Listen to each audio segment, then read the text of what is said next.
यहाँ पर हमारे साथ पीटीआई के एक कारकुन मौजूद हैं, इनसे पूछते हैं। सर, मोहसिन नकवी की तरफ से कहा गया है कि जो कानून का हाथ मिलेगा उसके हाथ तोड़ देंगे, तो इस बारे में क्या कहना चाहेंगे? भाई कहने दो उसे, वो जो कहता है उसे कहने दें आप ना। उसकी उसकी कोई, मेरे ख्याल से उसकी बात की कोई इतनी अहमियत नहीं है। वो डरा हुआ है, और इंसान जब डरा होता है तो वो इसी तरह की बातें करता है। खान साहब ने अब तक जो पॉलिसी तैयार की है ना, वो जैसे हम कहते हैं कि हमने बचपन में पढ़ा था गांधीगिरी, ठीक है ना। हमारा भी कभी कभी दिल करता है, हम खान साहब के साथ जो है ना, हमने आंसू गैस की शेलिंग भी बर्दाश्त की है। दिल करता है कि खान साहब हमें कहें कि जी इनको पकड़ो, लेकिन फिर वो खान साहब जो कहते हैं या करते हैं, मेरे ख्याल से वो सही है। और ये जो इतनी आवाम यहाँ पे इकट्ठा हुई है, ये वो इसी वजह से हुई है कि खान साहब जो हैं वो इस चीज़ की इजाज़त नहीं देते कि यार आप उनके ऊपर वायलेंस इख्तियार करो। उनकी आखिरी सांसें हैं, वो आखिरी सांसें ले रहे हैं। उनकी बादशाहत ख़त्म हो रही है, 70 साल की बादशाहत है, वो ख़त्म हो रही है। सारे गुंडे किसकी बात कर रहे हैं? सबकी बात कर रहा हूँ।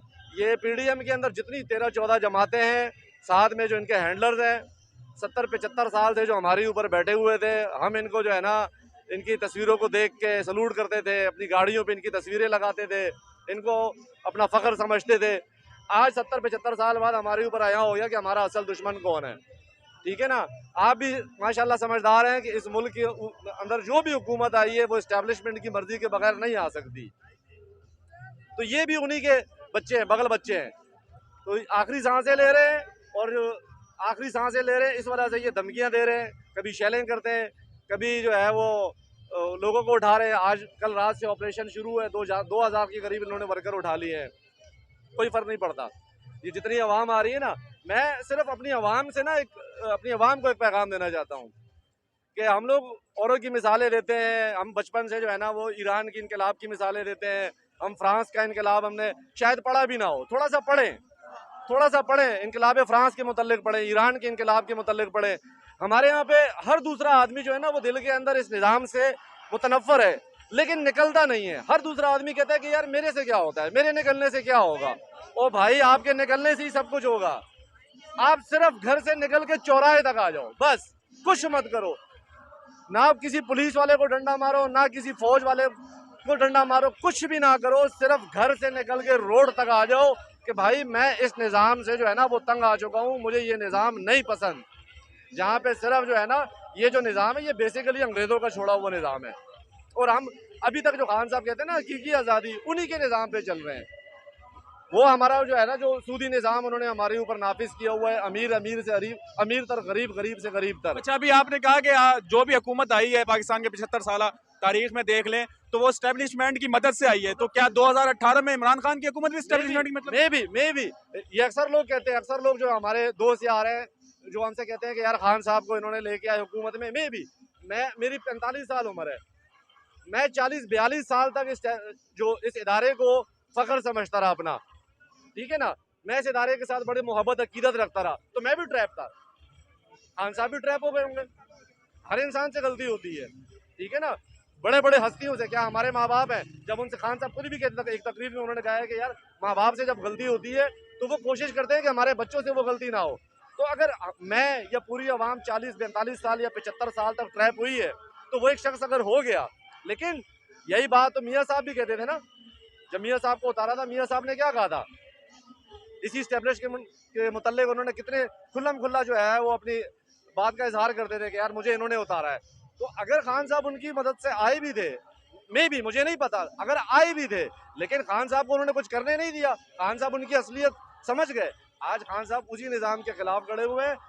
स्टैब्लिशमेंट हो या कोई भी हो, देखे मुल्क की तरक्की का राज यही है कि भाई हर इदारा जो है ना वो अपना काम करे, हर इदारा अपना काम करे। स्टैब्लिशमेंट का जो काम है वो अपना काम करे, मुल्क की दिफा पे काम करे, ठीक है ना, दहशत गर्दी के मुतल्लिक काम करे। सियासत जो है मेरे हिसाब से, मैं तो ये कहता हूँ कि इस वक्त खान साहब को नहीं, मियाँ साहब को भी, जरदारी साहब को भी, हालांकि मेरा उनसे बहुत इख्तिलाफ होगा, लेकिन उनको सोचना चाहिए कि यार ये हमें एक मौका मिला है कि हम इस्टेब्लिशमेंट के अंदर का जो सियासत के अंदर रोल है उसको ख़त्म करें। यहाँ पे उनको खान साहब के साथ खड़ा होना चाहिए, और हर वो आदमी, हर वो सहाफ़ी, हर वो सियासतदान, हर वो शहरी जो समझता है कि सियासत के अंदर इस्टेब्लिशमेंट का रोल नहीं होना चाहिए, उनको खान साहब को सपोर्ट करना चाहिए। अच्छा, अभी अभी आपने कहा कि उन्होंने इमरान खान को 3.5 साल काम नहीं करने दिया, तो क्या आप समझते हैं इस चीज़ की क्या गारंटी है कि अगर आगे इमरान खान आते हैं तो वो आगे भी इमरान खान को काम करने देंगे? इस बात की गारंटी तो कोई नहीं दी जा सकती, लेकिन बात यह है कि खान साहब अब जो तहरीक उठ रही है ना, ये तहरीक उठी इसीलिए रही है। और दूसरी बात, मेरी बात याद रख लें कि ये जो मुल्क है ना हमारा, इस मुल्क को कैंसर लगा हुआ है, और कैंसर जो है ना उसका एक गोली या पैनाडोल से इलाज नहीं होता, उसका पूरा जो है ना एक प्रोसेस होता है। इस निज़ाम को जो है, मैं पर्सनली तो ये कहता हूँ कि ये निज़ाम जो है इसको तेजाब से धोने की ज़रूरत है। जब तक ईरान की तरह या फ्रांस की तरह इनकलाब नहीं आएगा, ये उमरा जो है, ये जो काबिज है, ये जो जागीरदार है, ये जो वडेरे हैं, ये जो जर्नेल हैं, ये जो जज हैं, ब्यूरोक्रेट्स हैं, 2 नंबर जो हराम कमा कमा के गरीब का, आज देख लें आटे के लिए गरीब लोग मर रहे हैं। जब तक इनको टांगा नहीं जाएगा ना, जब तक चौकों के ऊपर 100-200 लोगों को टांगा नहीं जाएगा, ये निज़ाम सीधा नहीं होगा। अच्छा, क्या आप समझते हैं कि इलेक्शन करा देंगे? क्योंकि सुप्रीम कोर्ट का ऑर्डर था कि 30 अप्रैल तक इलेक्शन कराने हैं, लेकिन चीफ इलेक्शन कमीशन की तरफ से 5 महीने डिले कर दिया और 8 अक्टूबर तक ले गए। भाई मेरे, ये फिरौन से बड़े जालिम है, ये आखिरी हद तक जाएंगे, ये आखिरी हद तक जाएंगे, ये कुछ भी कर लेंगे। लेकिन मैं पर्सनली तौर पर खान साहब को मैं रूहानी तौर पर उनका समझ लें कि ना उनका फ़ैन हूँ। मैं सियासी तौर पर उनका शायद इतना कोई उनका बड़ा सपोर्टर नहीं होऊंगा। मैं रूहानी तौर पर मैं ये समझता हूँ कि खान साहब के साथ ना अल्लाह की मदद है, और जब इंसान के साथ अल्लाह की मदद हो जाती है तो फिर तो बड़ा से बड़ा फिरौन भी उसका कुछ नहीं बिगाड़ सकता। ये इलेक्शन करवाएं या ना करवाएं, ये जितना जितना डिले करेंगे, ये जितना रोड़े अटकाएंगे, ये जितना मुश्किलें पैदा करेंगे, उतने ही इनकी जो है ये जो बादशाहत है ये ख़त्म होगी, उतनी ही जल्दी ख़त्म होगी। ये अपने पाँव पे कुल्हाड़ी मारेंगे।